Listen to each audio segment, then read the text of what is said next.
There were two kids who were thought to be better than me all the way up through we got it through high school. And so I lived with a chip of wanting to prove people wrong for the longest time.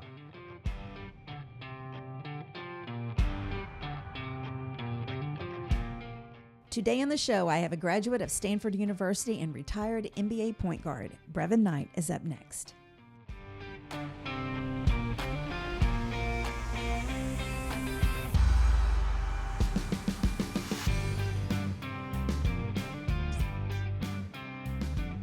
Welcome back to the Fifth Quarter Podcast. I'm your host, Sandy Adams, and this is where we dive deep into the world of sports, talking with retired athletes, current athletes, and everyone that makes the sports world great. A quick reminder, if you haven't already, be sure to subscribe to the show. You can find us on Apple, Spotify, Audible, YouTube, and wherever you listen to your podcast.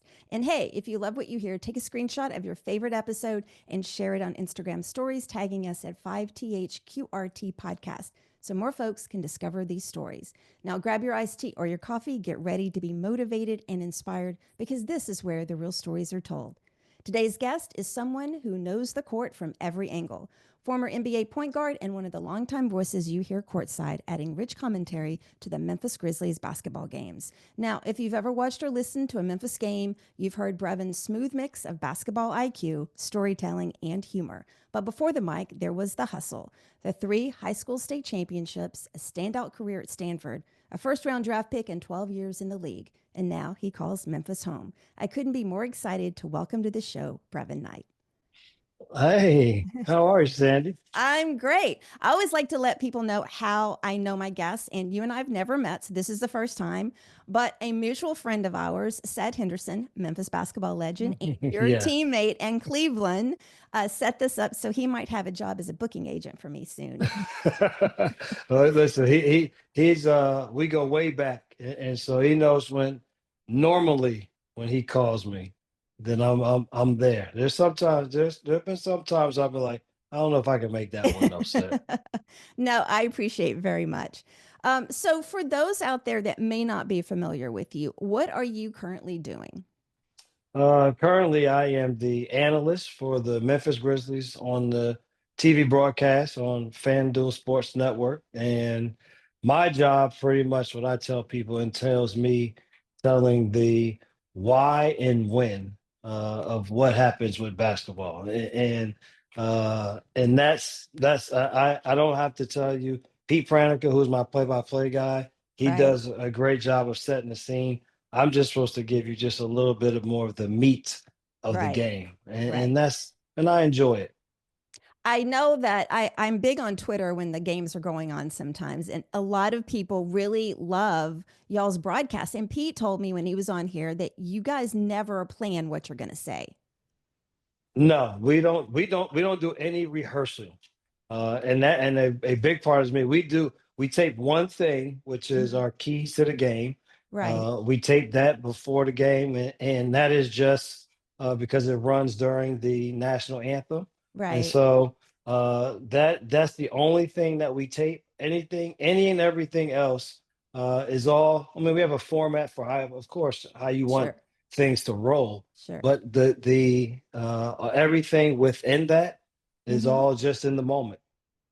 And Now here, Petey's a lot more prepared than I am. Petey has all his notes I've and the seen exact. those. Yeah. You've seen all of what that's no. I am the exact opposite. It is all up here, mumbled around, and then when you need it, I pull out that one, and then when you need something else, I pull out that one. So that all my writing down is all up here. That's crazy. No, I've seen he's taken pictures and posted of like his It's setup before the bored. game. Yes, Mhm. it's crazy. Okay, so let's take it back to the very beginning. Where were you born and raised? Born and raised in East Orange, New Jersey. Okay, you're a Jersey Uh, boy. oh yes, through and through. It's still today what allows me to grind the way that I do is because of where I came from. Sure. So when did you first pick up a basketball? The earliest pictures are when I was 2, 3 years old. Used to have the Nerf hoop in the Yeah. house. Yeah. But then, where we grew up, it also became a coat hanger on the back of the door with a balled up sock, and that became basketball. And highly competitive in the house playing So that. you have one brother. Do you have sisters? I have one brother, Brandon, that's a blood brother, Okay. but we never grew up. We always had cousins who Yeah. stayed, we had friends who stayed, and so it was never just a household of me, my mom, my dad, my brother. There was Right. always a somebody else that Right. was there. So we had a house full of all boys, and in our family, all boy cousins Oh and my God. one girl cousin, and so it was a lot of testosterone and a lot of competition going on, Bless and she was in the middle of it too. bless her heart and bless your mom's heart. Exactly. Exactly. Okay, so you got in high school. Did I read it correctly that you won 3 high school state championships? Yes. Yes. We were good. We had a good team and Listen to you. You're like, "We're good." no, we were. Our coach was Bob Farrell, and he was fantastic at maximizing everyone's potential and Right. what you did well. And he fit that around some other players who kind of were extra skilled Right. on the floor. And so yeah, we had good runs. We were parochial A was our is all of the bigger. So in Jersey back north, your Catholic schools and parochial Right. schools are the ones that are your bigger are big Sure. basketballs. And Sure. so we will win that, and we won that those years, and so yeah, it was fun. I had a fun high school You're career. for those that are listening right now, he's got the biggest smile on his face. Um, so when you were in high school, like, and I've talked to a lot of players on here, former players, and they all kind of give different answers. But were you thinking about what you were going to do after high school? No, well, I wanted to. I never thought for me going to college was going to be academic. Right. So it was because my parents were so stressed and so much stressed the academic side of things that it wasn't going to hinge on if I was going to be a basketball player or Sure. not. Sure. But it was going to be something that could help in terms of a scholarship. And Right. so that was the drive in high school. The first drive was just to try to be the best player to play on the main court in my park across the street from me where I grew up. That was the Right. first goal. And when I got that goal, that was bigger than making any of the teams that I made in high school and playing. Being able to play on that main court and stay on the court was huge. And so that same drive was the same drive that allowed me to have the success that I had at Seton Hall Right. that then put me in a position to be able to get a scholarship, but still not in anything where was that was high accolades, like how Cedric Henderson, as Yeah. big as Ced was in high school, Yes. I was Yes. the opposite of that. I was the person whose teams won a whole bunch and was a Right. major part of it, but I was still only 5'6", 5'7", 140 pounds. No, I remember the days that he was playing in the pyramid and during college. It was crazy. So let's talk about the recruitment then. Were you getting recruited by a lot of schools for basketball? No, not at all. Mm. That was it. I was playing basketball just because I enjoyed and I love playing basketball. And Right. I like being good at it. I liked our teams to be good. But I wasn't highly recruited. And then so it was more like your mid to lower division one. Sure. Like I thought I Sure. was gonna go to Manhattan College with Fran Fraschilla. Right. That's where I was headed at that time. And so but the biggest schools were Manhattan and SMU. And Ah, then Stanford, just by happenstance, they were came to watch somebody else play whose game got canceled. They needed to watch basketball, so they came to where we played summer league, which was a competitive summer league.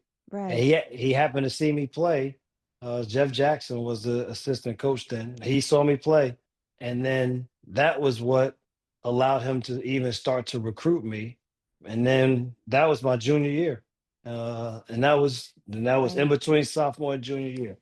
That's crazy. And so was it a foregone conclusion that you would go to Stanford with him recruiting you as opposed to what? Yeah, because that was the biggest school. Because Yeah. at that point, I mean, how do you turn down? having a paid for Stanford Right. education Right. when you're not somebody who is anticipating or thinking about the NBA in any way. Because Right. if that was the case, then I would have had bigger schools recruiting me that put me Sure. in a better position to be a pro. So no, Stanford just to me it afforded me the opportunity to still play my love, which was Right. basketball, but do it at the best academic institution that I could do it at, where I would make the best connections in order for Mm, me to now right. be able to live life after basketball. Did you have a chip on your shoulder at all going into college because no one else really recruited you? I did because people didn't no nobody knew who I was, but Yeah. you also just didn't know the fire that burned inside of me to want to be the best every time I stepped on the floor, and so I just needed to be exposed to it more, Right. and the more I got exposed to it, the more I wanted, and so yeah, I had that chip never left my shoulder from the day I was thought of as only being the third best point guard in East Orange, New Jersey my Wow. entire time going through grammar school because now basketball was big for us. Grammar school, middle school, high school. Right. It didn't just start in high school. It was Right. from when you were younger, and there were two kids who were thought to be better than me, all the way up through we got it through high school, and so I lived with a chip of wanting to prove people wrong for the longest time. So let's talk about that move from New Jersey to California. Mhm. That had to be, I would think, some culture shock there.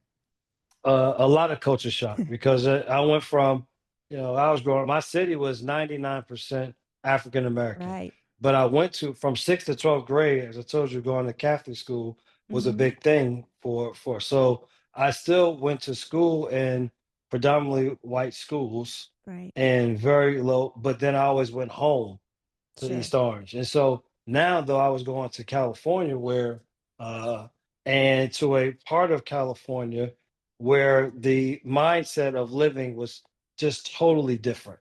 Yeah. And it was on a entirely different time zone. And so that, when I tell people, people don't realize when you move from east to west, Yeah. and now the times it throws you off of like It Sunday does. football is way different living in the It East Coast than is. Sunday football living on the West Coast, where we take it straight to the nighttime. Like that's That's right. you go out at nighttime and you watch the game while you're out. Right. Well, in West Coast, it was the game was up. Now all of the games are over, and now it's Right. time to go to dinner. It's like, well, what are we gonna do for the rest of the night? That's right. So yeah, so no, I got introduced to jaywalking. Like I never knew what that was until I got pulled Yeah. over by campus security because they said that I jaywalked, and I was like, well, I guess this is my first this is my my first run-in with racial profiling because you really just pulled me over for crossing the street. And it's like, no, it's a real thing. Nobody does it. Like they crossed at the crosswalk, and I'm That's like, shoot, where I'm from, that's a crosswalk. That's just something that they put on the ground because they said exactly. we don't use Exactly. those. I grew up in a small town, like literally 5,000 people in Tennessee. I didn't even know what a crosswalk was, Right, literally. exactly. You just, I'm Yeah. not, I'm, I should ask security. I said, so you want me to walk all the way down there to Yeah. cross and then walk all the way back when I can just walk right here? I told him I look both ways. There were no cars coming. Okay, that's a good one. Um, what was it like? So what was it like that first game when you went on the floor playing for Stanford? Shucks. For me, it was just basketball again. Like Yeah. it was no different. I didn't feel like it was going to be any harder than it was to play in any of the parks that I played in growing up, playing Mm-hmm. in any of the AAU matchups that I played with against people that were from my area or those that were in New York, and so it was just another chance to again prove to people what I could do on the floor, and so it was fun. It was Yeah. I took it also as a challenge because Stanford was 7-21 the year before I went there, and Wow. before I left to go, I told my parents, I told everybody we're gonna be a winning program next season. And they're like, bro, they won 7 games How y'all gonna go from 7 games Right. to a winning program? I told you, I promise you that that's what I have. That's what I'm good at doing. And so that first game was the start of it. So did you start that first game? Yeah. I went in there. I went into Stanford. First off, Mike Montgomery, who was the head coach, didn't know who I was from Adam.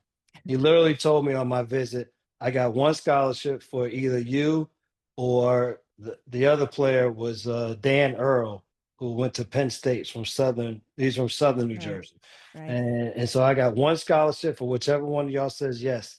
So I said yes right there. I just took the scholarship right then to be able to go. And so he no idea what type player I was, what I did, nothing. He just knew his coach vouched and said he could change our program. And I said, okay, well, I don't know how. So they brought in a junior college transfer. This is when I was Right. coming. And they had another guy who was a senior who was there. So really I was supposed to be third on the depth chart. But by the time we got to the first game, the junior college kid had left because Right. it wasn't going to start. And then the senior was just trying to beat me up in practice every day because he had no chance of starting over me. So yeah, I started from day one.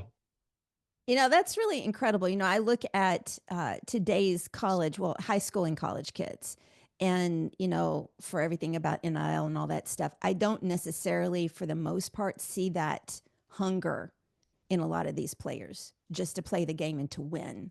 I see a lot of them that want it for themselves, but nobody else, or Yeah, but everybody else yeah, comes second. and I think the thing with that is that is you got to think that's a learned culture though, It and, is. and so I don't put it as much on the individual as I put is if you see that player acting that way, you can probably more than likely look around and see who's their parent. Yes, that's right. And so until we find that balance of again being able to let these kids go out and play, enjoy playing, enjoy being as great as they are, but not in some way interjecting yourself Hmm. as being more than. You can cheer. I'll listen, cheer all day, do all of those things that you want to do, but when it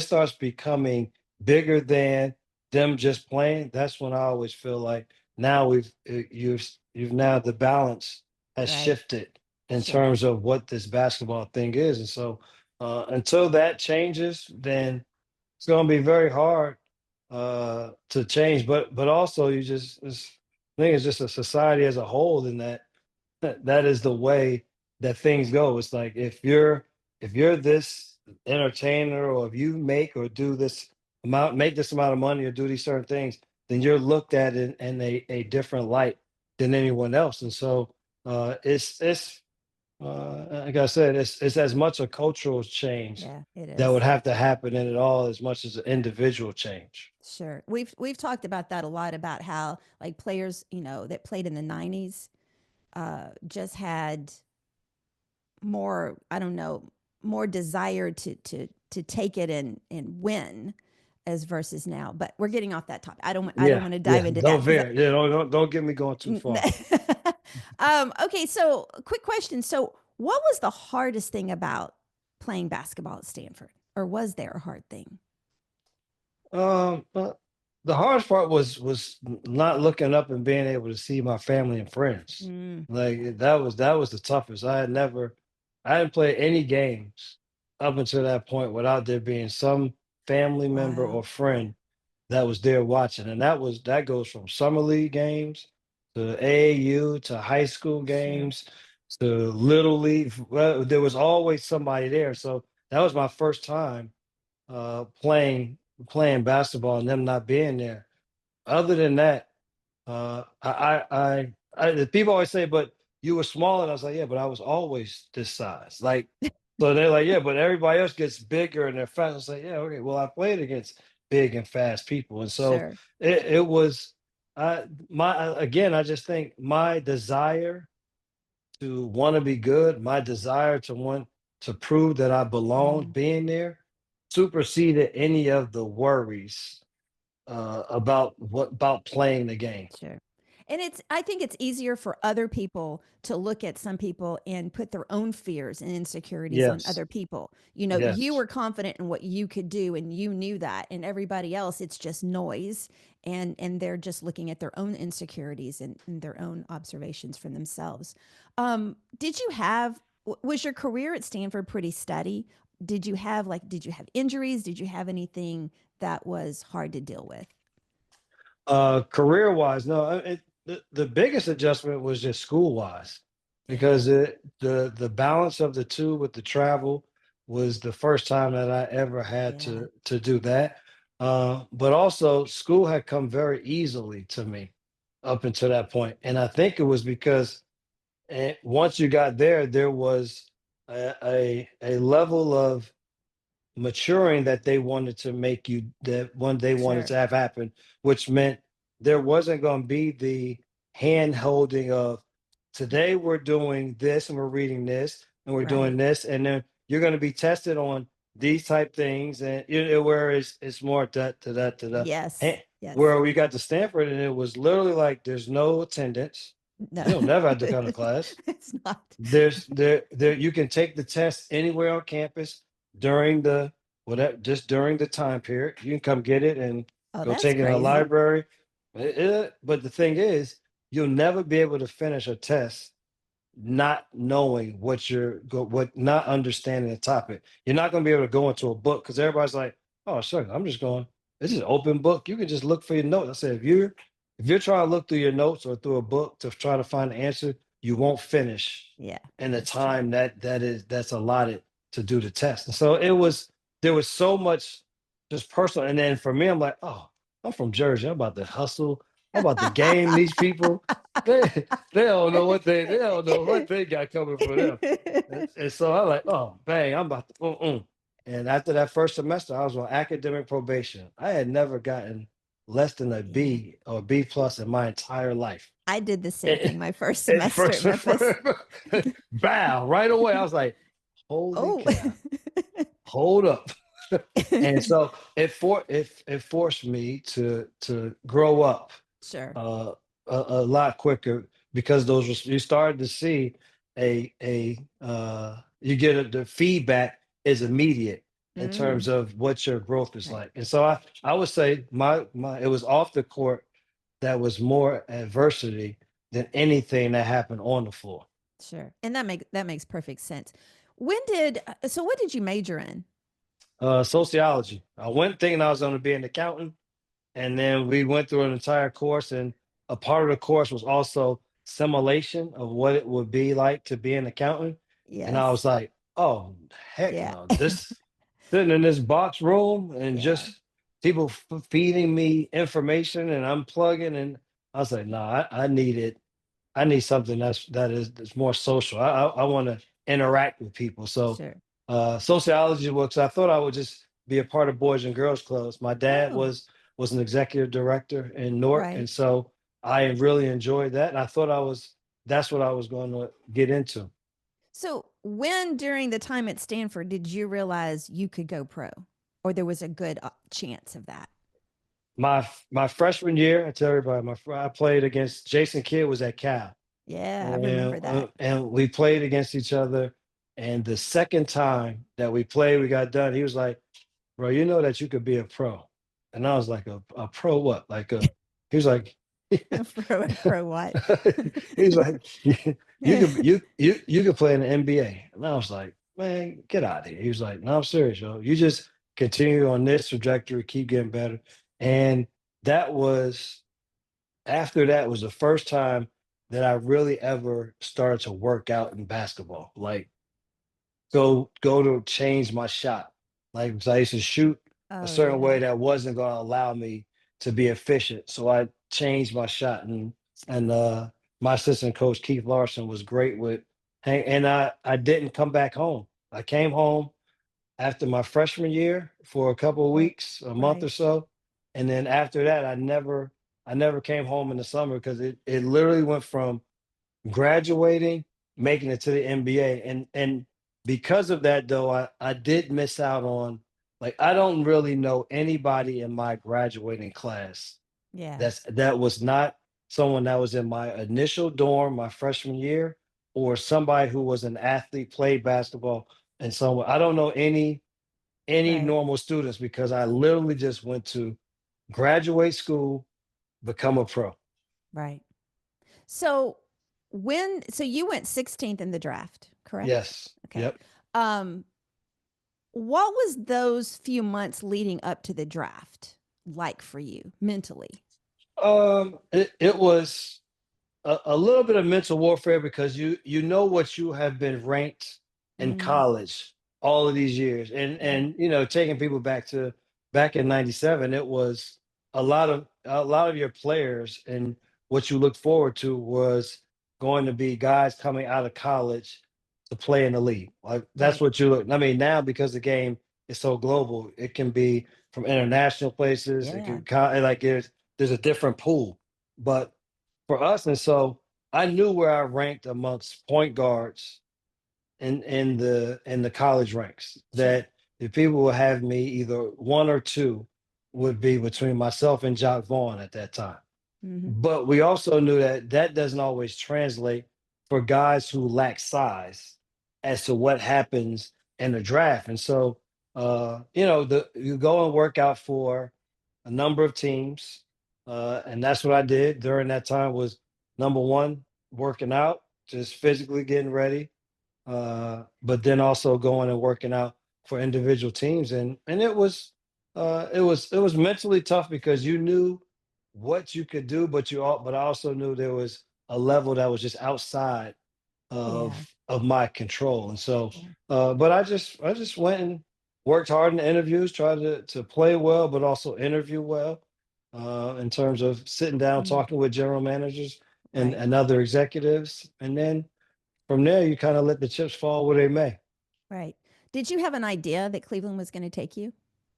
Uh, we thought that once it started to get later into the draft, then Mm, we knew that Cleveland was a place that was really interested, and they were wanting to make a change. They needed to get another young point guard right. because they were making a trade, Right. and that's what allowed it to all happen. So we knew, but we didn't know if they had two picks. They had 13 and they had 16. We Hmm. didn't know which one, but Derek Anderson, who Yeah. was thought to be able to either go a little bit higher than that, was then available at 13. So there was Right. no way that they could pass on his talent and what he did. Sure. So they took him at 13, and then from there, Clippers were 14th and Right. had talked about it, but I told my agent, like, let's discourage going to the Clippers because I didn't enjoy. That was my one workout of the teams I worked out that I was like, I hope that they don't draft me. Wow. Yeah. And so we knew 16 would be the next one. And so that to hear your name called, to tell them it's your time, is for me, it's for real a dream come true because the NBA was never a goal. I always tell Sure. people the NBA was just a dream. Like some of these guys who played it was a goal. Like, this is what I'm Right. doing. I'm going to Exactly. college and I'm gonna be a pro. For me, it's like I'm going to college. I'm gonna get a job and be able to talk about this college career I had. But I'm be having to just work me a 9 to 5. So, but a dream happened. To shake David Stern's hand was amazing. I've had some of the guys on here that have talked about they had that tunnel vision. That's all they thought about to the point where it almost destroyed their careers because and then they retire and they don't know what they're going to do next. And that's been, kind of the theme throughout. And that was one of the reasons I started the podcast was to talk about that. But so getting up there and shaking David Stern's hand, do you remember that whole night? Oh yeah, I remember it. I remember something because we were in the green room. It was my then girlfriend uh and now wife, and That's good. so yeah, so we oh yeah, no, that was my other focus at Stanford. It was play basketball, was go to school, play basketball, and then Dina. Those were your Hey, that's those. okay. I like you even more now. And so for us to be there, my parents, my agent, and sitting and waiting, and Right. then now you get because that was also when they invited. people who they thought were going to be lottery picks. Sure.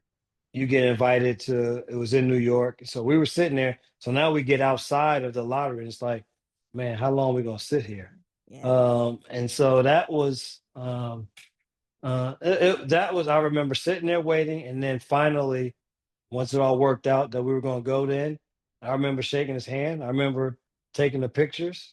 I had on my suit that I was supposed to wear at that time. It was from Hugo Boss, but they sent it, and I was a real Jersey kid, so everything was baggy.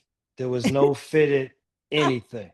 Like, and so they sent me this suit, and I was like, heck no, there's no way. And so we had to go to Macy's and just had it. So I see the pictures. I was like, man, all right. I always thought that the suit was big, but now looking at these pictures, holy cow, that suit was huge on me. And then we went to dinner with we had family there and the agents and my some other people on our team. And then we went back to the hotel and Yeah. we literally just we watched movies, Mm, sat around with all my cousins, and I call them at that time it's like my brothers and yeah. sisters, and that was it. We were it was very low key in that way, but and I think it was just because that also was just it was like an exhilaration. Like Sure. so long we've been waiting to see what was gonna happen, and it happened. And it was like, man, we could just for real go home and Yeah. rest. It's like the adrenaline. It's like coming down off an adrenaline rush where Right. you just want to relax. I do have a quick question about your wife. Yep. So, did she ever have any misgivings about dating an athlete? No, she didn't hadn't have the opportunity to have enough bad experiences. Okay, So that's fun. and didn't even realize that I played basketball. I mean, shucks, the people in my dorm when they heard that I played basketball when I first went to Stanford thought I was like on the intramural team. Like Yeah. it wasn't even as like, oh, for real, like on the Stanford men's basketball, for the school that plays in the Pac-10. Yeah. Like you're Oh. on that team. Oh yeah. And, Yeah. and so, yeah, I tell people it's like a movie.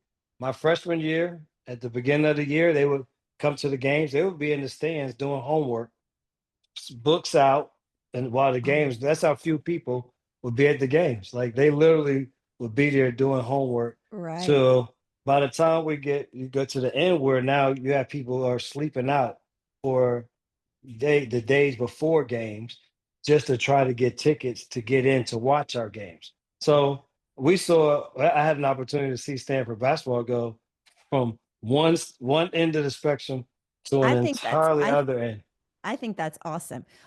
Okay, so because I know you've got time constraints. So let's talk about that first week in training camp in Cleveland. Oh, Like, let's talk murder, about. murder.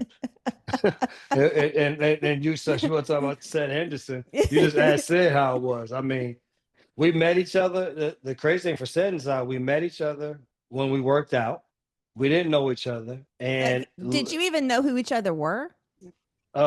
just through college Right, basketball in right, general, you knew like the name, but right. I didn't pay too much attention to it. Um, but then we literally hit it off from the first day. Like the first time they brought everybody together, and it was crazy because you got a for real country boy and a for real city kid, and the two of us, and you got this athletic wing, and you got this little fast point guard. so, so, uh, yeah, it was. So that was great, and then so those first practices were the hardest practices of my entire life. Like Yeah. there was nothing. Number one, it was just because that's how Coach Fratello was, Hmm. and his philosophy of I'm going to try to mentally and physically break you because I know that when we get into a tough moment, a tough game, Sure. that my teams will be mentally and physically ready to deal with whatever comes our Right. way. And it was hell. Like there's no other way to put it. It was just it was the worst. My body had never been in that much pain. Like I had never had muscles hurt in that way. Right. Uh, but I understood, after playing, I understood why. Yeah. He kind of had that Navy SEAL mentality a little bit in their training. And he had, because I'm one, he had small man complex, is what he had. He's out there, Oh, as yeah. you got to still command, as smaller guys, you got to figure out, Right. I still have to command respect, I have to command attention. And Yep. so how do I do it? And how it is, and people do it in different ways. For him, it was in your face, loud. This is, Right. but I tell everybody, at the end of the day, with Fratello, you would have whatever back and forth y'all have, because as much as he yelled, he will let you yell back at him. But at the end of the Really? day, oh yeah, end of the day, he would still give you a kiss on both cheeks and say, "See you tomorrow." He was an Italian through and through. Yeah, that's the one thing he is. Okay. That first year you guys played, you ended up getting into the playoffs. You lost to Yep, Indiana.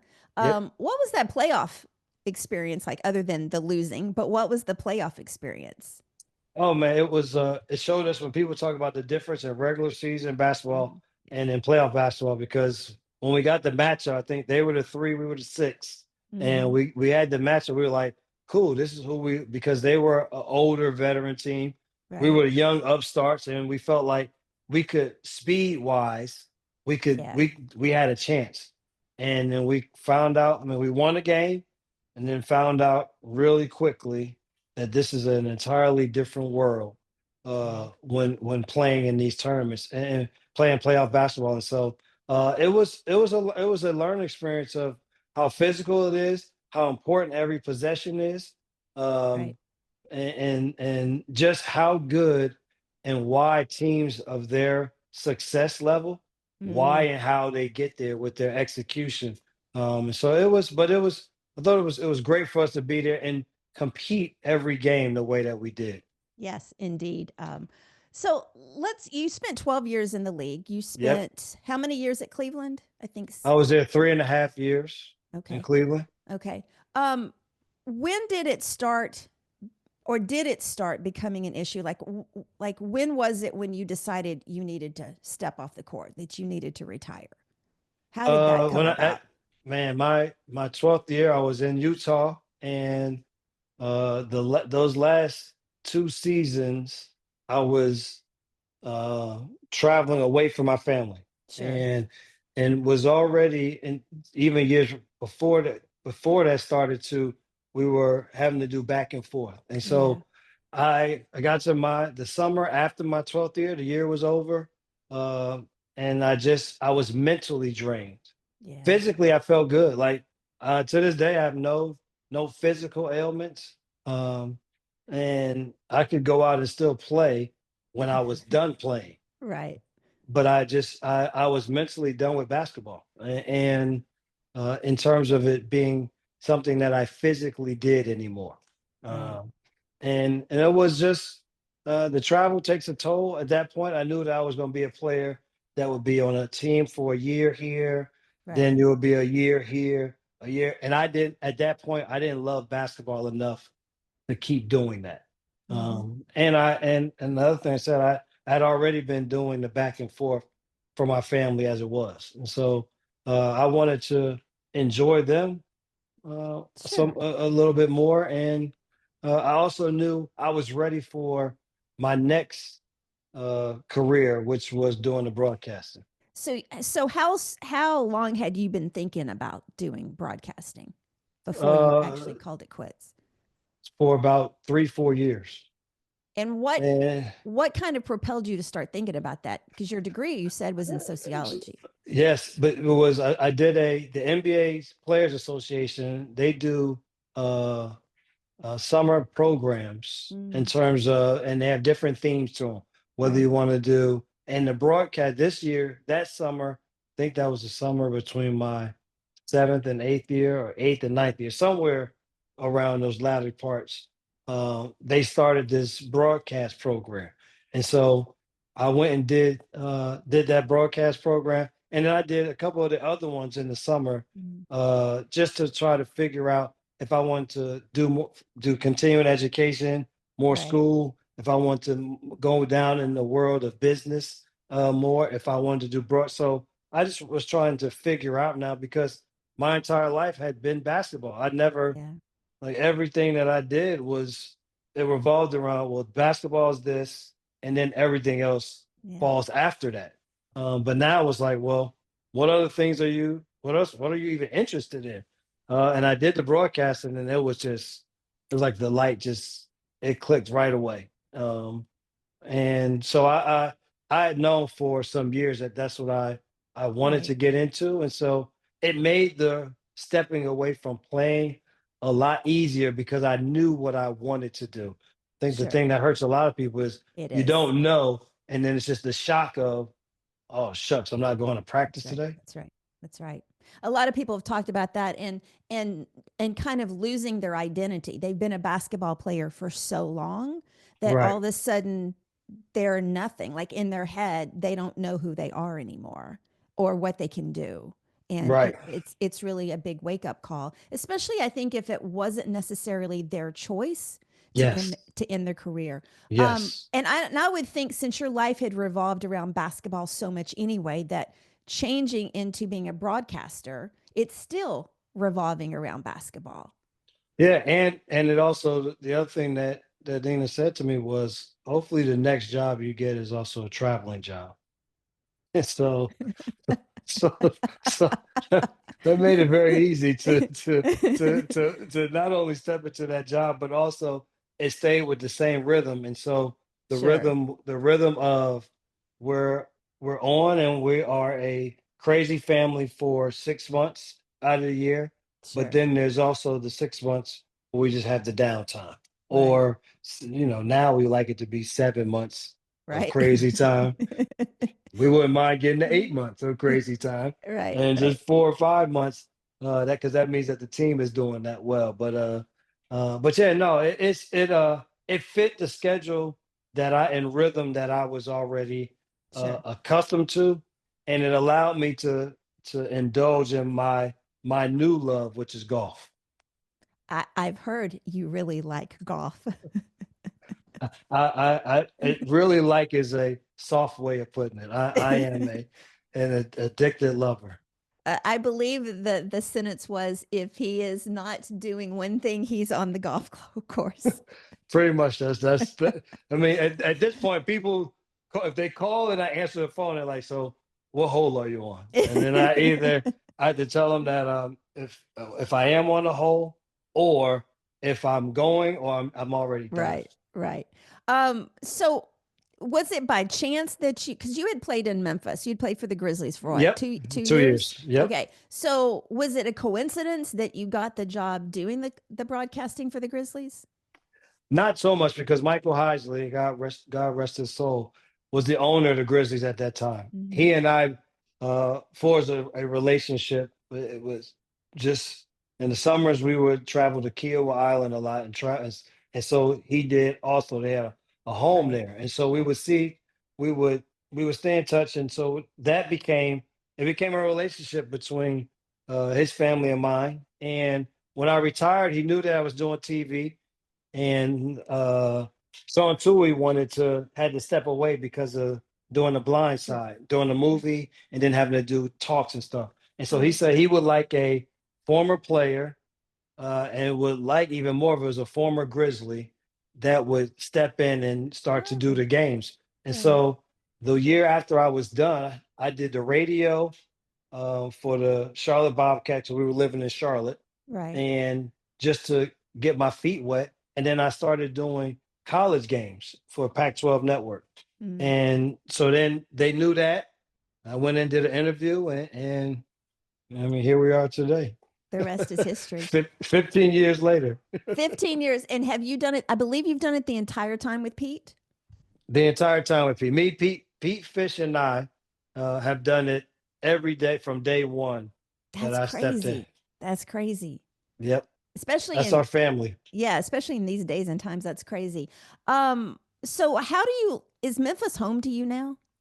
Yes, I tell people I've gotten enough of a stamp of approval that people say that I can call myself an honorary Memphian. I think so. Because this is now in total, this is 19 years of us living in Memphis Wow. because from the time that we played here, with now the time of doing the TV for 20 Right. years. That's Right. 20 years. So yeah, I think of this is home. We love it. Yeah. We made a lot of great friends here, and so uh, we enjoy it.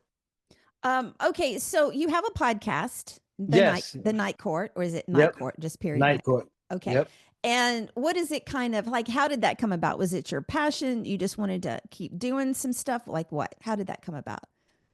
So Just wanted to BS with everybody? there you go. I mean, some people who get up here, they'll have this long story of, I always thought I wanted to get my words out there and let people. No, it was during the pandemic, and where it was really we weren't doing much of anything, as you know, and Right. so Right. Fish and I were like, well, shucks, brother, we really don't. We're always together. Like, why don't we just do a podcast? And so the extent of our podcast was Fish will have his iPad, will set his iPad up high enough for our voices, and he found some whatever tool it was to be able to tape and then send it out. And it was just it was literally a two-man, but really was a one and a half man because Fish was doing so much stuff. I was just trying to show up close to on time for us to be able to do the taping. And we had no schedule. Like we didn't. There wasn't like every week we're gonna do it at this time. It would literally just be like, "Hey man, what you doing tonight?" I'm like, "Ain't nothing." He's like, "All right, you want to take one?" Well, sure, let's do it. So whereas got to a point now where uh being with Bluff City Media has been good for us in terms Right. of now they've added a video component to it, and we try to stay every week on Tuesday to Wednesday, and of course Yeah. the schedule would dictate some of that Sure. during the year. But yeah, no, now it's just we talk a lot of Grizzlies basketball. We talk around the league Right. basketball, Right. and then if there's any other topics that are going on. But yeah, it's just the two of me and Fish just sitting around having a good time talking Grizzlies and NBA sports, and then Um, whatever else may come to mind. I'll put all that in the show notes and on the screen if you're watching. Where can people find you online? What's the best social media platform to Uh, follow you? for me, it's on Twitter. It's at Brevin Knight 22. Okay. Okay. That's where if there is much, that's where you will find it. I am a I'm still kind of an old school guy in that I'm on social media as much as I need to be, Right. but I still like to engage in life as much as I can, and so uh, I hear you. I do as much as I can on it. But yeah, when I do, that's where Okay. I am. Okay. Okay. Some quick questions. Gotcha. Favorite city to play in? Oh man, I would have to say I had the most fun playing in Charlotte. Interesting. Just because I felt those years where I was just able to be the Brevin Ah, Knight that I always was okay. in those seasons. Okay. Best trash talker you've ever faced? I would say it was Gary Payton, Oh. and I couldn't tell you half of what he said to me at those times. This is when you listen to Night Court, I can give you more of a in depth analysis of what was said. But here on your show, I'm just going to say that he was the best at it, and half of it I would not repeat to you. Okay, gotcha. Okay, and I always like to ask this: if you could go back and talk to a 9-year-old Brevin, your 9-year-old self, what would you tell them? Tell him. I would tell him to not change one way of your attitude because it's going to allow you to be successful in life. But I will always also tell you, don't allow those two things that become main to consume you, to turn Mm, you off from being able to experience a lot of different people. right. And I think I was a little bit closed minded because of where I came from, but I would tell myself to be able to at that point to be a little more open minded during Sure. your college years. Sure. No, that makes perfect sense. Okay. I just thank you so much for being on the show today. I really, really appreciate it. No, thanks for having me. Okay, there you have it. That wraps up today's show. I've loved it that you've stayed all the way to the end of the show. I appreciate all your support. Another reminder to subscribe to the show wherever you listen or watch. My mantra is like, share, and review. Follow us on social media at 5THQRT Podcast. Until next time, remember, change is our ally and it paves the way for greatness. Stay inspired. Have a great rest of the week.